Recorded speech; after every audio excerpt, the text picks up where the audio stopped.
কিরে বন্ধু, আমার তো ইমার্জেন্সি ডাকলি? আজকে রাতে আমরা কক্সবাজার যাবো, এই ব্যাপারে কথা বলার জন্য তোর ডাকছি।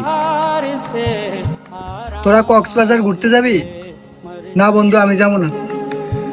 আমরা যখনই ঘুরতে যাওয়ার প্ল্যান করি ও সব সময় এমনই করে। আচ্ছা বাদ দে, তুই কিল্লিকা ঘুরতে যাবি না সেটা বল। বন্ধু, দিন শেষে আমার পরিবারের পুরো দায়িত্ব আমার কাঁধে। অল্প কয় টাকা বেতন পাই, এই টাকা দিয়ে আমার সংসার চালাইতে হিমশিম খাওয়া যায়।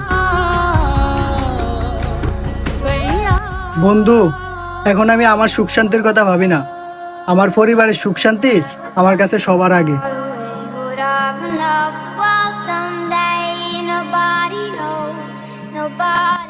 আর ঘুরতে যাওয়া, এটা তো আমার কাছে বিলাসিতার মতো, স্বপ্নের মতো।